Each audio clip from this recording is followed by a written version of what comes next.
Welcome to mathematics IQ। आज हम लोग देखेंगे क्लास 12th का टॉपिक इंटीग्रेशन। तो चलिए स्टार्ट करते हैं। इंटीग्रेशन क्या होगा, इंटीग्रेशन कैसे उसको हम लोग क्वेश्चन को सॉल्व करेंगे, उसका क्या बेसिक फॉर्मूला होगा, क्या उसका रूल होगा।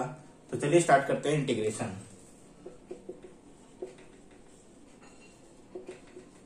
इंटीग्रेशन 2 टाइप का हम लोग पढ़ेंगे। ये क्लास 12th में ही पढ़ना है दोनों टाइप। पहला है इंडेफिनिट इंटीग्रेशन, इंडेफिनिट इंटीग्रेशन, और सेकंड है डेफिनिट इंटीग्रेशन। ये फर्स्ट टाइप का हुआ। सेकंड टाइप का होगा डेफिनिट इंटीग्रेशन, डेफिनिट इंटीग्रेशन। तो ये डेफिनिट क्या है, इंडेफिनिट क्या है, इसको हम लोग बारी बारी से देखेंगे। तो सबसे फर्स्ट स्टार्ट करेंगे हम लोग। आज का टॉपिक जो होगा वो होगा इंडेफिनिट इंटीग्रेशन। इंडेफिनिट इंटीग्रेशन का अगर डेफिनेशन जानना चाहे, अगर आप बोलिएगा व्हाट इज इंटीग्रेशन, सपोज कीजिए आपको कोई पूछा रहा है कि व्हाट इज इंटीग्रेशन, तो आप क्या बोलिएगा, inverse process, inverse process of differentiation.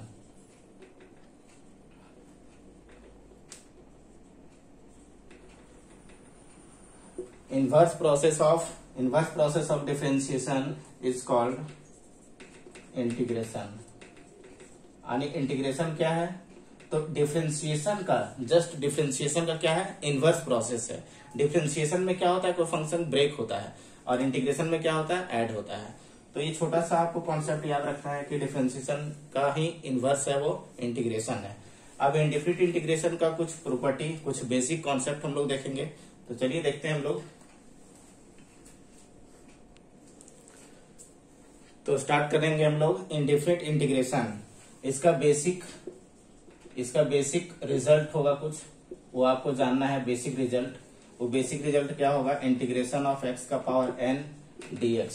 अगर ऐसा आता है तो ये होगा x का power n+1 by n+1 plus c। c क्या है, कांस्टेंट है। यहाँ पे c एक एनी कांस्टेंट होगा जो हम लोग c से डिनोट करेंगे। सेकंड होगा, मान लीजिए 1/x रहा, तो इसका हो जाएगा log x प्लस c। यानी ऐसा कहीं रिजल्ट आया तो हम लोग log x प्लस c लिखेंगे। थर्ड है, मान लीजिए a का पावर x dx रह गया, तो इसका हो जाएगा a का power x by log a plus c। Four है, अगर यहाँ sin x dx, तो इसका होता है minus cos x plus c। 5 number होगा, अगर रहा cos x dx, तो इसका हो जाएगा sin x प्लस c। ये बेसिक कॉन्सेप्ट है, डायरेक्ट फॉर्मूला हम लोग यूज करेंगे जहां भी क्वेश्चन आएगा इस टाइप का। cos x का क्या होगा, sin x, और sin x का क्या होगा, माइनस cos x। नेक्स्ट है 6 नंबर, मान लीजिए ऐसा आ गया sec स्क्वायर x dx, तो इसका हो जाएगा tan x plus c। Second number है, मान लीजिए आ गया cosec स्क्वायर x dx, तो इसका हो जाएगा cot minus cot x plus c। ऐसे 8 नंबर, मान लीजिए आपका आ गया कांस्टेंट, मतलब 1 ऐसा रह गया dx, तो इसका क्या डायरेक्ट यूज करेंगे, x प्लस सी। मतलब ये बेसिक कॉन्सेप्ट है, इसी के थ्रू हम लोग क्वेश्चन बनाने का प्रयास करेंगे। 9 नंबर, अगर आप ऐसा देख सकते हैं, सिर्फ आ गया tan x dx आ गया, 10 का कहीं नहीं है वैसा, तो 10 आ गया, तो इसका दो फॉर्मूला होता है। पहला होता है minus log cos x plus C, ये मॉड है। एक और इसका होता है tan x dx का क्या हो जाएगा, log sec x plus c। तो ये सब छोटा छोटा रिजल्ट है जो आपको डायरेक्टली यूज करना है क्वेश्चन बनाने समय। इसके बाद हम लोग नेक्स्ट देखते हैं, इसका नेक्स्ट रिजल्ट आ जाइए, sec x into tan x रह गया dx, तो इसका क्या हो जाएगा, sec x प्लस c, ऐसा होगा। सेकंड है, मान लीजिए ऐसा रह गया cot x रह गया, cot x dx, तो इसका क्या होगा, log cosec x minus cot x plus c, ऐसा आएगा। मान लीजिए ऐसा आ गया, सिर्फ sec x रह गया, sec x dx रह गया, तो इसका log हो जाएगा sec x plus tan x plus c। ये सब बेसिक कॉन्सेप्ट है, डायरेक्टली हम लोग यूज करेंगे फॉर्मूला क्वेश्चन बनाने समय। नेक्स्ट अगर इनवर्स में हम लोग देखना चाहे, इनवर्स का result 1/√1 minus x square dx रहा, तो इसका हो जाएगा साइन इनवर्स x प्लस सी। अगर ऐसा रहा √1 प्लस एक्स स्क्वायर dx, तो ये हो जाएगा tan इनवर्स x प्लस सी। अगर 1/x √x square minus 1 dx रहा, तो ये हो जाएगा सेक इनवर्स x प्लस सी। तो इतना काफी है बेसिक कॉन्सेप्ट के लिए, बेसिक फॉर्मूला इतना है, ये डायरेक्ट हम लोग यूज करेंगे। इसके बाद जितना आएगा हम लोग ड्राइव करेंगे वहीं पे और हम लोग यूज करेंगे। अब आते हैं इसका एक्सरसाइज। एक्सरसाइज जाने से पहले छोटा सा कॉन्सेप्ट और एक बच रहा है। मान लीजिए कांस्टेंट उसमें एंगल में मल्टीप्लाई रहा, तो उसको आप कैसे बनाइएगा। सपोज कीजिए आपको यहाँ पे ऐसा आ गया साइन ax dx।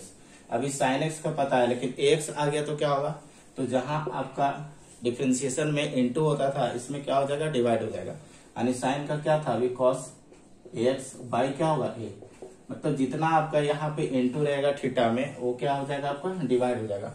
तो सारे फॉर्मूला में उसी तरह से चेंजिंग हो जाएगा। जैसे e का पावर x dx का क्या होता है, e का पावर x प्लस सी। लेकिन अगर e का पावर ax dx रह गया तो क्या होगा, e का power ax by a plus C. अब जितना आपका मल्टीपल है वो क्या हो जाएगा, डिवाइड में आ जाएगा। इसी तरह का हम लोग देखेंगे। सपोज कीजिए यहाँ ax प्लस बी आ गया, ऐसा यहाँ पे n है, तो इसका क्या होगा, ax प्लस बी का power n plus 1 by n plus 1, और जितना वेरिएबल मल्टीप्लाई हो क्या हो जाएगा, डिवाइड प्लस सी। यानी ये छोटा सा कॉन्सेप्ट था, ये सारे फॉर्मूले पे अप्लाई होगा कि जितना थीटा में कांस्टेंट मल्टीप्लाई रहेगा उतना क्या हो जाएगा, डिवाइड हो जाएगा। तो ये बेसिक कॉन्सेप्ट था।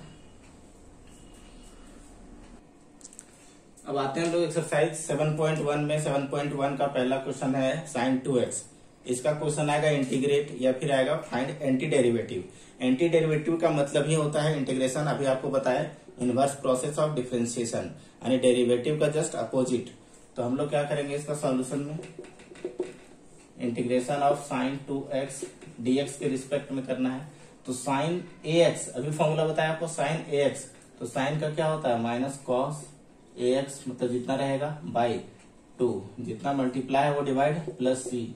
यही आपका आंसर हो गया। नाउ नेक्स्ट क्वेश्चन देखते हैं हम लोग, क्वेश्चन नंबर 2। ये कॉन्सेप्ट आपको अभी भी फॉर्मूला बताया गया था, जितना थीटा मल्टीप्लाई रहेगा उतना थीटा क्या हो जाएगा, डिवाइड हो जाएगा। बाद में साइन का जो फॉर्मूला होता है वो वही होगा। नाउ क्वेश्चन नंबर 2 है cos 3x। तो अगर हम लोग इसका सॉल्यूशन करें तो क्या आएगा, integration of cos 3x dx। cos का क्या हुआ, साइन 3x बाई कितना होगा 3 प्लस सी। ये आपका आंसर हो जाएगा। जितना थीटा मल्टीप्लाई रहेगा वो डिवाइड होगा, बाद बाकी जो cos का फॉर्मूला है साइन वो तो होगा ही। नाउ थर्ड नंबर क्वेश्चन है e का पावर 2x। अब e का पावर 2x का अभी बताया आपको, इसका सॉल्यूशन क्या हो जाएगा, integration of e to power 2x dx। तो e का पावर 2x का 2x होगा। अब जितना मल्टीप्लाई है वो क्या होगा, डिवाइड प्लस सी। ये आपका आंसर होगा। ये तो बेसिक फॉर्मूला डायरेक्ट यूज हो रहा है इसलिए बन रहा है। नाउ नेक्स्ट क्वेश्चन है, नाउ क्वेश्चन नंबर 4 है ax प्लस बी का होल स्क्वायर। तो अगर इसको हम लोग इंटीग्रेट करें ax प्लस बी का होल स्क्वायर dx, तो क्या हो जाएगा, अभी आपको बताया ax प्लस बी का पावर 2 प्लस 1 हो जाएगा, यहाँ 2 प्लस 1, और जितना वेरिएबल में मल्टीप्लाई है वो यहाँ क्या हो जाएगा, डिवाइड। कांस्टेंट वाला पार्ट डिवाइड हो गया, ये नहीं जितना x में मल्टीपल होता है।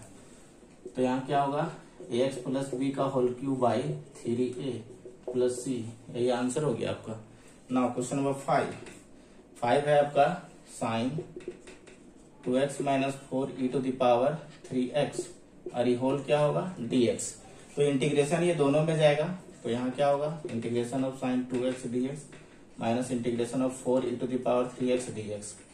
अब क्या होगा, ये इसका भी अभी बताया है, साइन का क्या होता है माइनस कॉस 2x बाई क्या होगा 2 minus 4 constant e to the power 3x का 3x बाई 3 और प्लस सी। यानी इसका लिखे सिंपलेस्ट फॉर्म तो ऐसा होगा 4/3 e to the power 3x plus C. आपका ये आंसर आ गया। नाउ क्वेश्चन नंबर 6 है आपका, 6 नंबर है 4 e to the power 3x plus 1। अब इसको हम लोग इंटीग्रेट कैसे करेंगे, सॉल्यूशन यहाँ हो जाएगा 4 e to the power 3x plus 1, यहाँ क्या होगा dx। अब ये इंटीग्रेशन दोनों पार्ट में जाएगा तो क्या होगा 4e⁻³ 3x dx प्लस यहाँ होगा 1 dx। ऐसा ये 4 कांस्टेंट हो गया और यहाँ पे क्या होगा e⁻³ dx प्लस 1 dx। ऐसा तो ये 4e⁻³ बाई कितना 3 प्लस 1 का क्या होता है 1 का x प्लस c, यानी ये कितना आ गया 4/3 e⁻³ plus x plus c। ये आपका आंसर हो गया। नाउ क्वेश्चन नंबर 7 आपको यहाँ पे देखिए, इसको सिंपलेस्ट फॉर्म में चेंज कीजिए पहले सॉल्यूशन। ये इसमें मल्टीप्लाई होगा दोनों में, तो x² माइनस क्या होगा x² इंटू 1/x², यहाँ हो जाएगा आपका dx। ये कैंसिल आउट होगा, ये दोनों में मल्टीपल हुआ है, ऐसे दोनों में मल्टीपल हो जाएगा तो कितना बचा x² माइनस 1 और यहाँ dx। अब ध्यान दीजिए दोनों में इंटीग्रेशन जाएगा दोनों में, तो क्या होगा x² dx माइनस 1 dx। अब x² क्या है x का पावर n, तो n plus 1 by n plus 1 जितना रहेगा माइनस x प्लस c, यानी x³ 3 plus minus x plus c। आपका ये क्या हो गया आंसर हो गया। तो इस तरह से हम लोग क्वेश्चन बनाएंगे।